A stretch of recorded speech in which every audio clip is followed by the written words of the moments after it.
Bismillahirrahmanirrahim. Assalamualaikum warahmatullahi wabarakatuh. Waalaikumsalam warahmatullahi wabarakatuh. Selamat siang, salam Om Swastiastu, Namo Buddhaya, salam sejahtera untuk kita semua. Semoga Allah Subhanahu wa Ta'ala, Tuhan Yang Maha Esa, senantiasa memberikan kita keberkahan dalam menjalankan kehidupan sehari-hari. Sebelumnya perkenankan kami dari kelompok 6 dengan anggota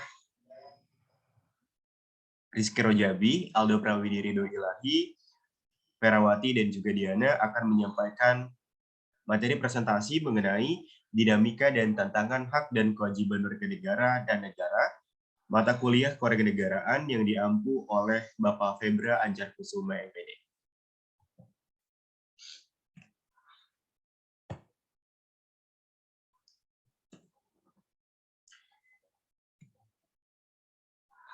Definisi dan contoh kewajiban warga negara yang akan disampaikan oleh Ferawati. Kepadanya disilakan.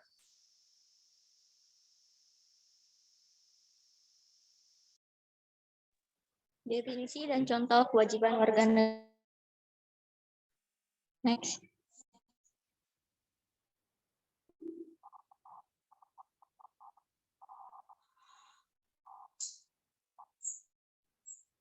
Definisi kewajiban warga negara. Dan adalah segala sesuatu yang wajib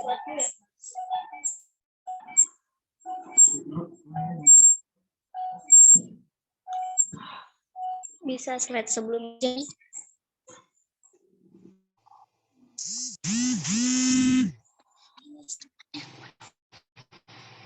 Definisi kewajiban warga negara. Kewajiban adalah segala sesuatu yang wajib dilakukan setiap manusia memiliki hak dan kewajiban. Setiap warga negara memiliki hak dan kewajiban untuk dilakukan. Contohnya saja, warga negara punya kewajiban untuk saling menghargai dan menjaga kerukunan antar umat beragama.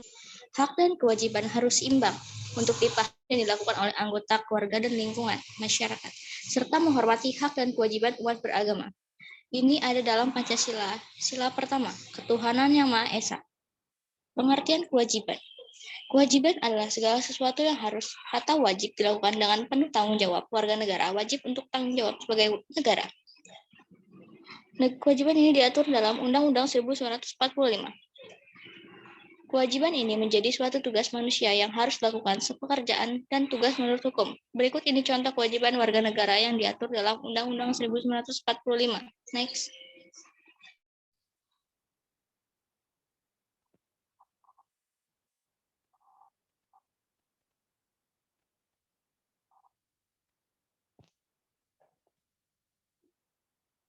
Contoh kewajiban warga negara. 1. Kewajiban menjunjung hukum dan pemerintahan sesuai pasal 27 ayat 1. Sebagai warga negara, wajib mematuhi peraturan yang dibuat oleh pemerintah, seperti taat membayar pajak, membayar listrik, dan menaati rambu lalu lintas. 2. Dan kewajiban untuk membela negara. Pasal 27 ayat 3. Negara punya kewajiban untuk membela dan mencintai negara. 3. Kewajiban untuk mengikuti pendidikan dasar. Pasal 31 ayat 2. Warga negara paling tidak harus lulus sekolah pendidikan dasar untuk mendapatkan ilmu dan pengetahuan kehidupan lebih baik. 4. Setiap orang berhak wajib untuk menghormati hak asasi manusia orang lain, untuk tertib dalam kehidupan bermasyarakat, berbangsa, dan bernegara. Pasal 28 ayat 1. Dalam menjalankan hak dan kebebasan, setiap orang wajib untuk tunduk pada pembatasan yang ditetapkan dengan undang-undang dengan maksud semata-mata untuk menjamin pengakuan dan penghormatan atas hak dan kebebasan orang lain. Pasal 28 ayat 2. Setiap warga negara serta dalam pertahanan dan keamanan negara. Pasal 30 ayat 1. Next.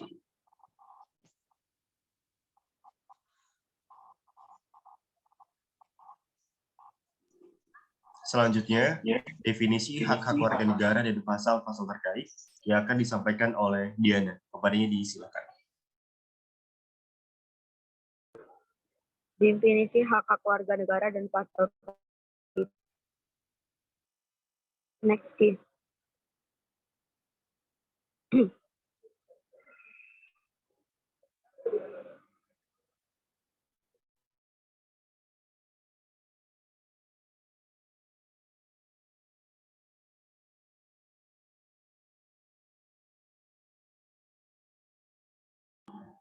Saudari Diana bagaimana? Apakah ada terkendala jaringan? Ini apa sih? Sunscreen nggak berjalan. Ki.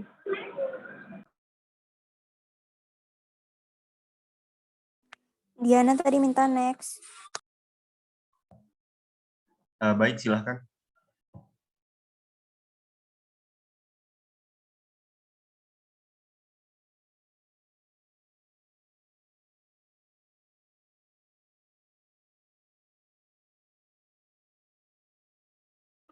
Rizky kok ini nggak berjalan Ki, masih di sini.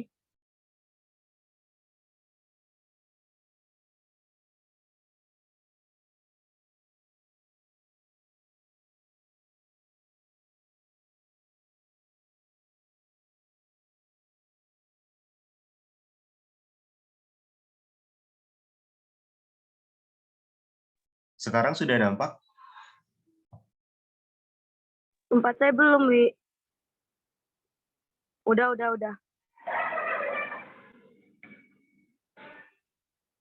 Definisi hak warga negara. Dalam Kamus Besar Bahasa Indonesia, hak memiliki pengertian tentang suatu hal yang benar milik kepunyaannya. Kewarganegaraan, kekuasaan untuk berbuat sesuatu. Setiap warga Indonesia memiliki hak dan kewajiban yang sama. Di antaranya adalah hak warga negara Indonesia. 1. Hak atas pekerjaan dan penghidupan yang layak. Pasal 27 ayat 2. 2. Hak untuk hidup dan mempertahankan kehidupan. Pasal 28. 3. Hak untuk membentuk keluarga dan melanjutkan keturunan melalui perkawinan yang sah. Pasal 28B ayat 1. 4. Hak atas kelangsungan hidup. 28B ayat 2. 5. Hak untuk mengembangkan diri dan melalui pemenuhan kebutuhan dasarnya. Dan berhak mendapat pendidikan ilmu, pengetahuan, dan teknologi, seni, dan budaya demi meningkatkan kualitas demi kesejahteraan hidup manusia. Yang keenam, hak atas pengakuan jaminan, perlindungan dan kepastian hukum yang adil serta perlakuan yang sama di depan hukum. Yang ketujuh, hak atas pengakuan jaminan, perlindungan dan kepastian hukum yang adil serta perlakuan yang di depan hukum. Yang ke-8, hak untuk mempunyai hak milik pribadi, hak untuk hidup dan hak untuk tidak disiksa, hak kemerdekaan pikiran dan hati nurani, hak keberagama, untuk tidak diperbudak, hak untuk diakui sebagai pribadi di hadapan hukum, dan hak untuk tidak disesat atas dasar hukum yang berlaku turut adalah hak asasi manusia yang tidak dapat dikurangi dalam keadaan apapun. Pasal 28 ayat 1. Next, Ki.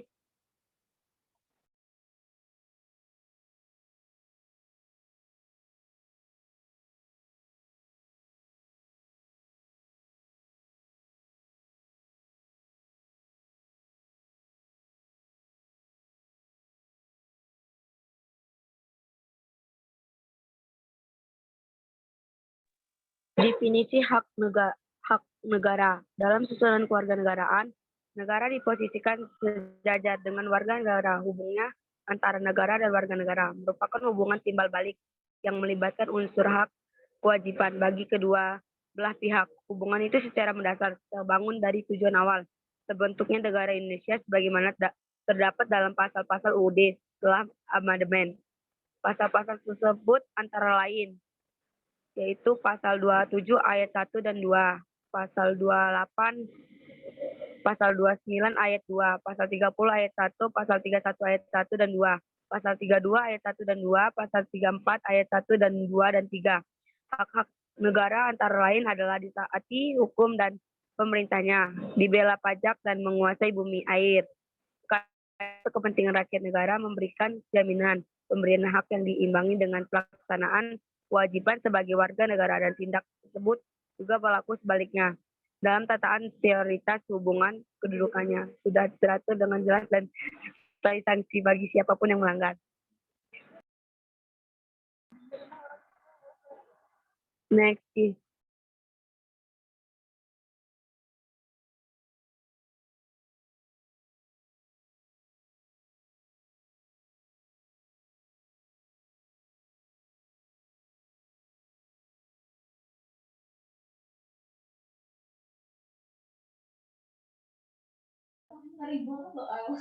Silakan kepada Aldo Prawidya Ilahi untuk menyampaikan materinya.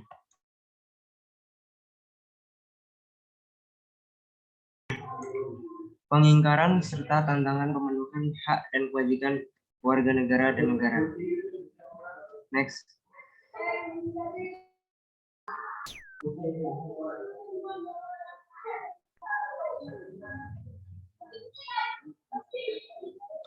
Pengingkaran kewajiban negara.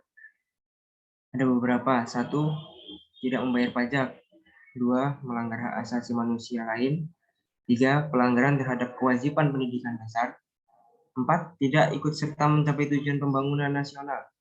Yang kelima, tidak ikut serta dalam pembelaan negara. Yang keenam, tidak menaati peraturan lalu lintas. Yang ketujuh, merusak fasilitas umum. 8. Membuang sampah sembarangan. 9. Tidak berpartisipasi dalam kegiatan lingkungan. Dan nomor 10, tidak jujur dan melakukan korupsi. Next.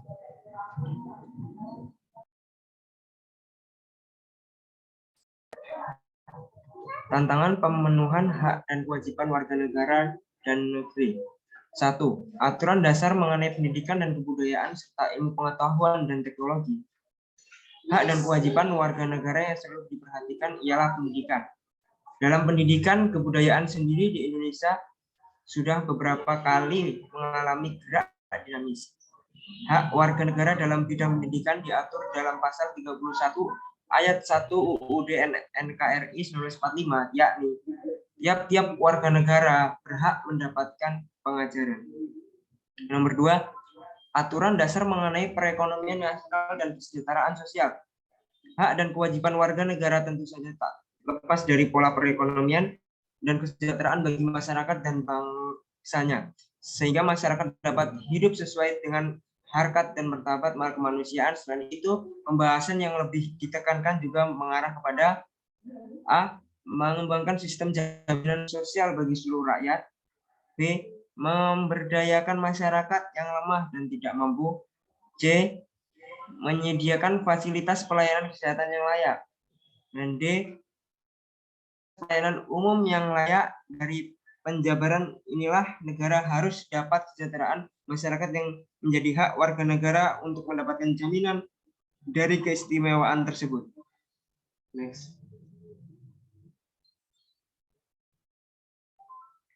3. Aturan dasar mengenai usaha pertahanan dan keamanan negara.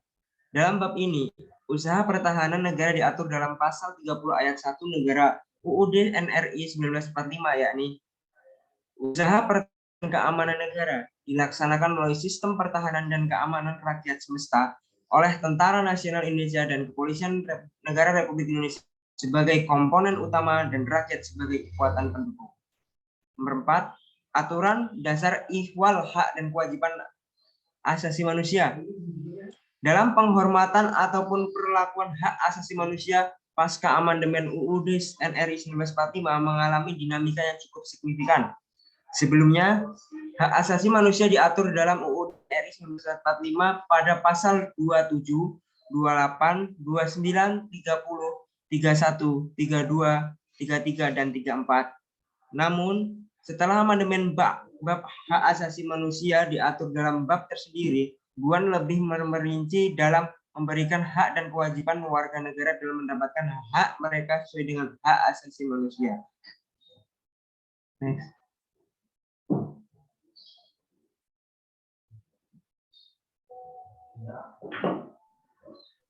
Menggali sumber historis, sosiologis, politik tentang harmoni, kewajiban, dan hak negara dan warga negara Indonesia.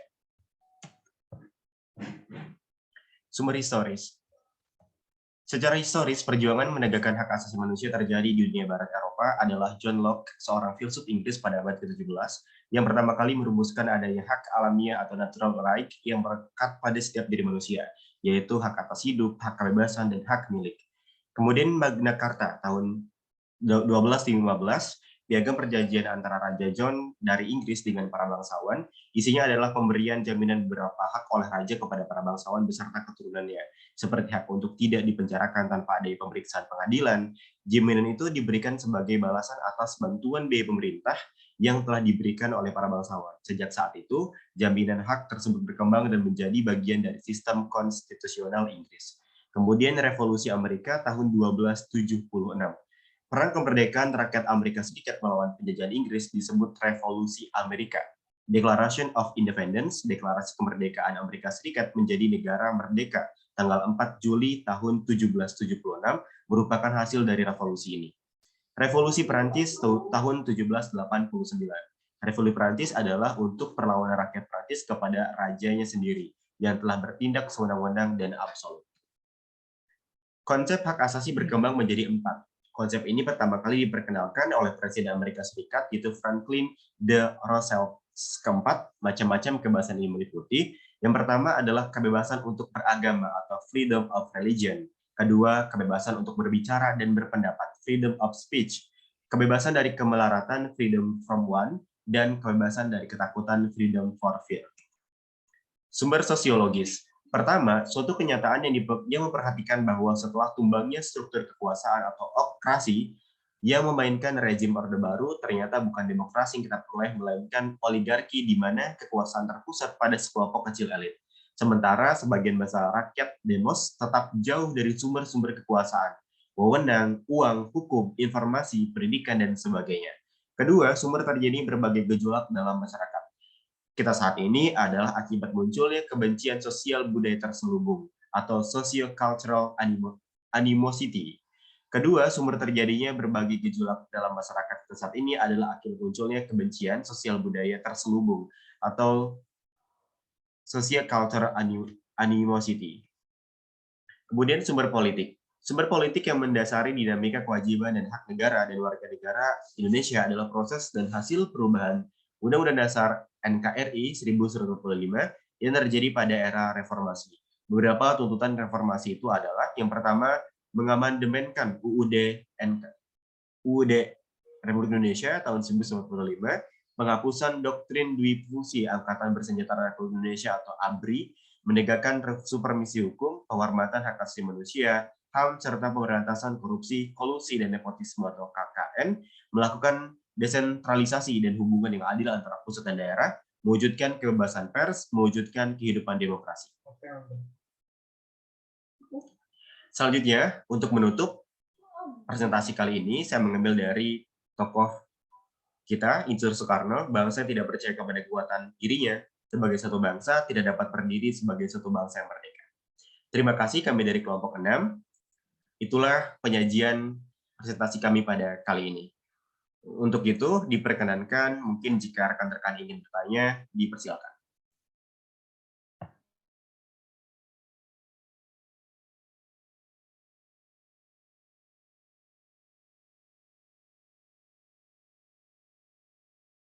Dipersilakan kepada rekan-rekan sekalian yang ingin bertanya, kami persilakan untuk 3 orang penanya.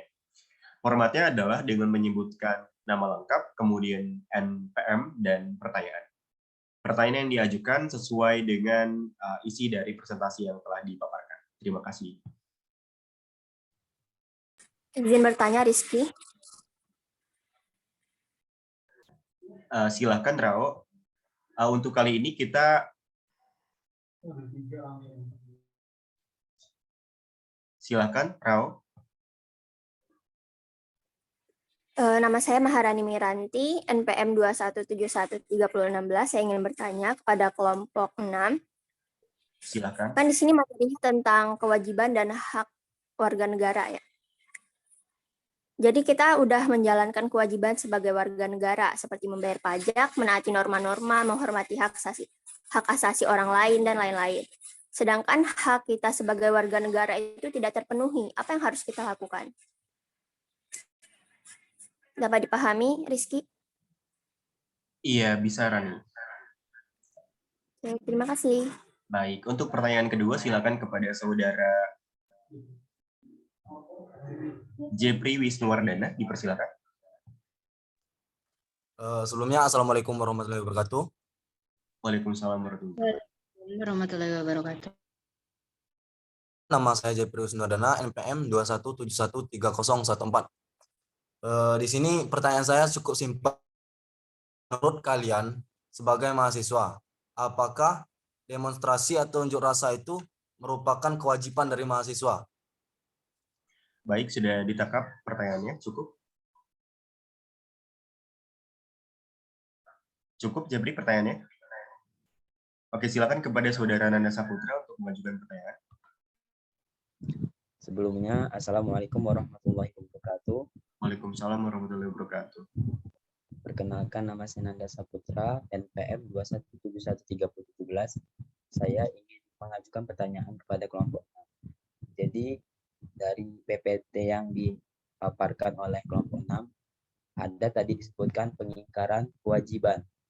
Nah, di sini saya mau bertanya, menurut contoh kalian saja, yang bisa kalian lihat di kehidupan kita, apa sih faktor penyebab terjadinya pengingkaran kewajiban, dan apa sih salah satu penanggulangannya, ataupun bisa dipahami, Ki? Sangat bisa. Terima kasih atas pertanyaannya. Oke, sama-sama, Ki.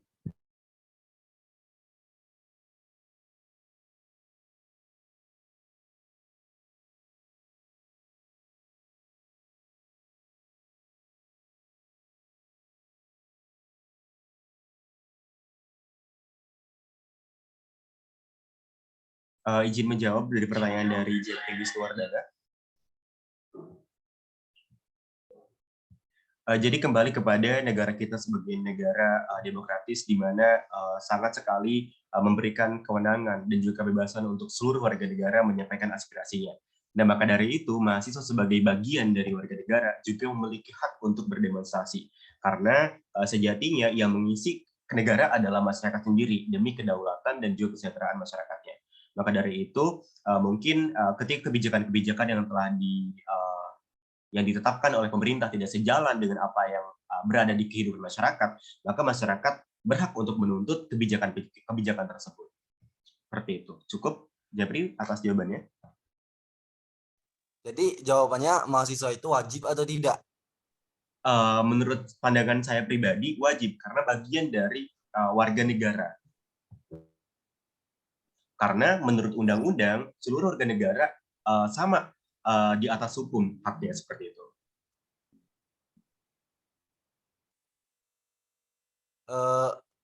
Jadi gimana kalau misalkan demo yang akan dilaksanakan atau orasi-orasi yang akan dilaksanakan itu bukan merupakan suatu kepentingan atau bukan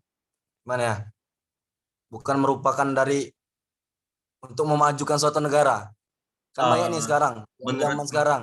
Menurut pandangan kami, adanya alasan yang logis untuk melakukan demonstrasi itu didasari dengan alasan yang logis pula. Tidak akan ada sebuah demonstrasi tanpa ada sebuah alasan yang kuat untuk didemonstrasikan. Dalam artian, tidak adanya tuntutan yang dituntut oleh masyarakat dan pemerintah. Contoh kecilnya adalah, misalkan untuk apa menuntut harga permen? Tidak bisa menuntut harga permen, karena itu sudah ketentuan harga permen seperti itu, dan kebijakannya memang sudah seperti itu. Seperti itu, Jeffrey. Itu contoh kecilnya. Jadi adanya suatu alasan yang sangat logis dan juga benar-benar harus inklusif di masyarakat, seperti itu. Baik, terima kasih, Ki. Iya, terima kasih juga atas pertanyaannya.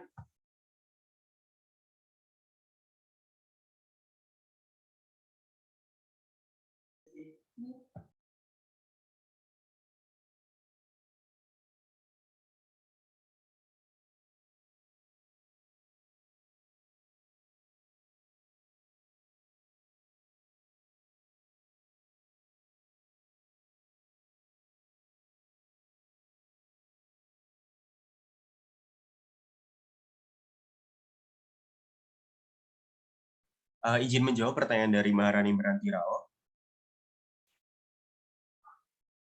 Pertanyaannya adalah, kita sudah menjalankan kewajiban sebagai warga negara, sedangkan hak kita sebagai warga negara belum terpenuhi. Apa yang harus kita lakukan? Apa yang harus dilakukan? Nah, di sini mungkin pemerintah harus terus menggeliatkan kembali apa yang dibutuhkan oleh masyarakat, terutama hak-hak yang harus diberikan. Memang pada dasarnya pemerintah telah berupaya untuk membuat undang-undang yang sangat inklusif di masyarakat. Artinya, apa yang dibutuhkan oleh masyarakat itu terpenuhi dalam undang-undang. Namun demikian, di lapangan terjadi satu hal yang berbeda. Tidak adanya pemenuhan yang dipenuhi oleh pemerintah tersebut melalui undang-undang. Maka dari itu, mungkin satu cara yang bisa dilakukan adalah terus untuk merombak dan juga menjadikan undang-undang tersebut lebih kompleks untuk dapat diaplikasikan di masyarakat. Mungkin itu jawabannya, Rao.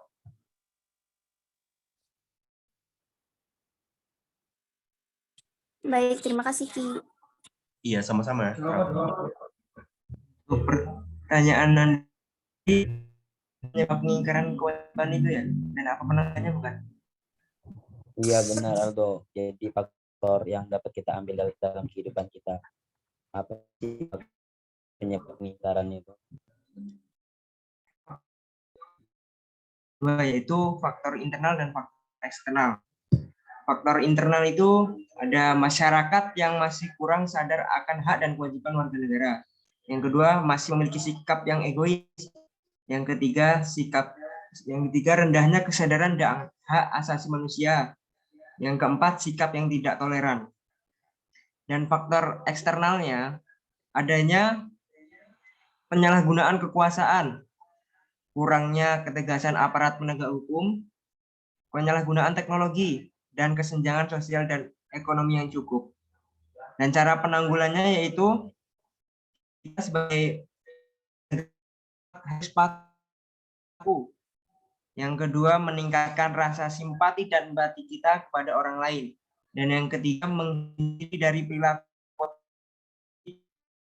yang hak dan kewajiban warga. Mungkin cukup. Terima kasih Aldo. Baik, Nanda.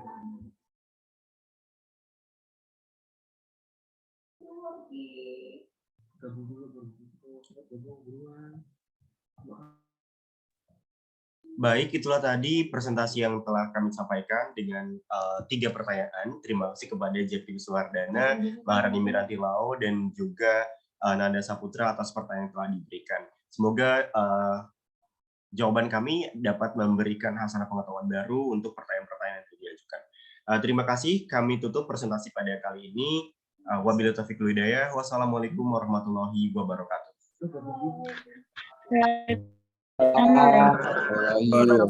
Terima kasih.